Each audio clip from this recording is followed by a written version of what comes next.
ಮನವಿ ನೀಡುತ್ತಾರೆ. ಈ ಸಂದರ್ಭದಲ್ಲಿ ಮಾಜಿ ಉಪಮುಖ್ಯಮಂತ್ರಿಗಳಾಗಿರ್ತಕ್ಕಂಥ ಕೆ.ಎಸ್. ಈಶ್ವರಪ್ಪನವರು ಹಾಗೂ ಕೆ.ಇ. ಕಾಂತೇಶ್ರವರು ಇನ್ನೂ ಅನೇಕ ಮುಖಂಡರುಗಳು ಕೂಡ ಹಾಜರಿರ್ತಾರೆ. ಈ ದಿವ್ಯ ಸಾನ್ನಿಧ್ಯವನ್ನ ಮಾರುತಿ ಗುರೂಜಿಯವರು ವಹಿಸ್ತಾ ಇದ್ದಾರೆ. ನನಗೆ ನಮ್ಮ ಸಂಘಟನೆ ಈ ವಿಚಾರದ ಹೋರಾಟವನ್ನು ಗಮನಿಸಿರ್ತಕ್ಕಂಥ ಈಶ್ವರಪ್ಪನವರು ಮೊನ್ನೆ ದೂರವಾಣಿ ಮುಖಾಂತರ ಮಾತನಾಡಿ ನಮ್ಮ ಸಂಘಟನೆ ಬೆಂಬಲವನ್ನು ಕೇಳಿದ್ದಾರೆ. ನಾವು ಅವರನ್ನ ಅತ್ಯಂತ ಪ್ರೀತಿಯಿಂದ ಸ್ವಾಗತ ಮಾಡಿಕೊಂಡು ಈ ಹೋರಾಟ ಮುನ್ನಡೆಸಲಿಕ್ಕೆ ನಮ್ಮ ಸಂಪೂರ್ಣ ಬೆಂಬಲವನ್ನು, ನಮ್ಮ ಸಂಘಟನೆಯ ಸಂಪೂರ್ಣ ಬೆಂಬಲವನ್ನು ನೀಡ್ತಾ ಇದ್ದೇವೆ. ಅದನ್ನು ನಾವು ಕೂಡ ಭಾಗವಹಿಸೋದ್ರ ಮುಖಾಂತರ.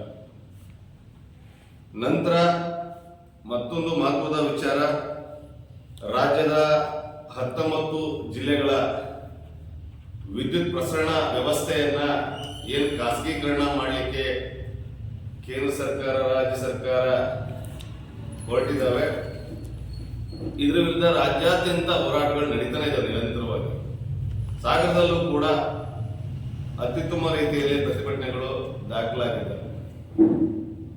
ಮುಂದುವರೆದ ಭಾಗವಾಗಿ ಸಾಗರದಲ್ಲಿ 29ನೇ ತಾರೀಕು ಸಾವಿರಾರು ಸಂಖ್ಯೆಯಲ್ಲಿ ರೈತರು ಹಾಗೂ ಎಲ್ಲ ವರ್ಗದ ವಿದ್ಯುತ್ ಬಳಕೆದಾರರು ಬೀದಿಗಿಳಿದು ಮತ್ತೊಮ್ಮೆ ಸರ್ಕಾರಕ್ಕೆ ಎಚ್ಚರಿಕೆ ಕೊಡ್ತಕ್ಕಂಥ ಕೆಲಸಕ್ಕೆ ಮುಂದಾಗ್ತಾ ಇದ್ದೇವೆ. ಈ ನಿರ್ಧಾರವನ್ನ ತಮ್ಮ ಮುಖಾಂತರ ನಾವು ಇವತ್ತು ಘೋಷಣೆ ಮಾಡ್ತಾ ಇದ್ದೇವೆ. ಈ ಪ್ರತಿಭಟನೆಯಲ್ಲಿ ಎಲ್ಲ ಸಂಘಟನೆಗಳು, ಎಲ್ಲ ವಿದ್ಯುತ್ ಬಳಕೆದಾರರು ಭಾಗವಹಿಸಬೇಕು ಅಂತೇಳಿ ಮುಖಾಂತರ ಮನವಿ ಮಾಡ್ಕೊಳ್ತೇವೆ. ಹಾಗೆ ಸಾಗರದ ನಗರ ಪ್ರದೇಶದ ವರ್ತಕರ ಸಂಘಟನೆಗಳು, ಕಾರು ಚಾಲಕರ ಸಂಘಟನೆಗಳು ಇರ್ಬೋದು, DSS ಇರ್ಬೋದು, ಬೇರೆ ಬೇರೆ ಎಲ್ಲ ಸಂಘಟನೆಗಳನ್ನು ಕೂಡ ಬೆಂಬಲವನ್ನ ಈ ಮೂಲಕ ಕೇಳ್ತೇವೆ. ಹಾಗೆ ವರ್ತಕರಲ್ಲಿ ಒಂದು ಮನವಿ ಮಾಡ್ತೇವೆ, ತಮ್ಮ ಎಲ್ಲ ಅಂದಿನ ವ್ಯಾಪಾರ ವಹಿವಾಟವನ್ನ ಸ್ಥಗಿತಗೊಳಿಸಿ ನಮ್ಮ ಜೊತೆ ಸಹಕಾರ ಮಾಡಬೇಕು. ಯಾಕೆಂದ್ರೆ ಅನೇಕ ಸಂಖ್ಯೆಯಲ್ಲಿ ಟ್ರ್ಯಾಕ್ಟರ್, ನೂರಾರು ಸಂಖ್ಯೆಯಲ್ಲಿ ಟ್ರ್ಯಾಕ್ಟರ್ ಮತ್ತೆ ನಮ್ಮ ಕೃಷಿ ಪರಿಕರಗಳು ಕೂಡ ಅವತ್ತು ಬರುವ ಸಾಧ್ಯತೆ ಇರೋದ್ರಿಂದ ನಗರದಲ್ಲಿ ಯಾರಿಗೂ ಅಡಚಣೆ ಉಂಟಾಗಬಾರದು, ಮತ್ತೆ ಬೇರೆ ಬೇರೆ ಬೆಳವಣಿಗೆಗಳು, ಅಹಿತಕರ ಘಟನೆಗಳು ನಡೆಯಬಾರದು ಅನ್ನೋ ದೃಷ್ಟಿಕೋನದಲ್ಲಿ ತಮ್ಮ ಸಹಕಾರವನ್ನ ಬೇಡ್ತಾ ಇದ್ದೇವೆ.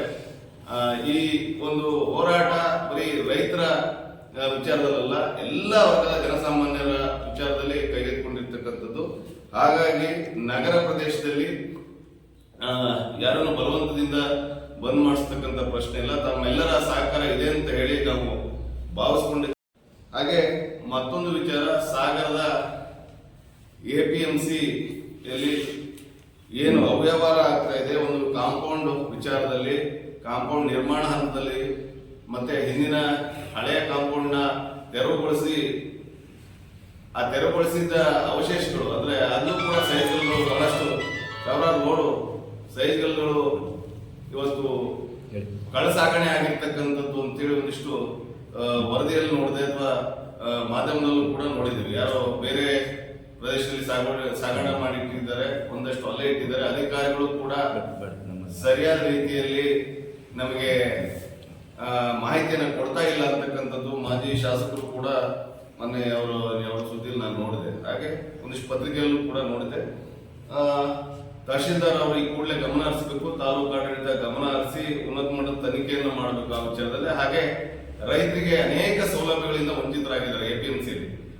ಈ ಕೂಡಲೇ ಮೂಲಭೂತವಾಗಿ ಬೇಕಾಗಿರ್ತಕ್ಕಂಥ ಏನು ಮೊದಲಿಂದ ಇತ್ತು ಆ ಸೌಲಭ್ಯಗಳೆಲ್ಲ ಮತ್ತೆ ಸಿಗಬೇಕು. ಆ ನಿಟ್ಟಿನಲ್ಲಿ ಎಲ್ಲರೂ ಕಾರ್ಯಪ್ರವೃತ್ತರಾಗಬೇಕು ಅಂತ ಹೇಳಿ ನಾವು ಈ ಮೂಲಕ ಮನವಿ ಮಾಡ್ಕೊಳ್ತೇವೆ, ಮತ್ತೆ ಒತ್ತಾಯವನ್ನು ಕೂಡ ಮಾಡ್ತೇವೆ.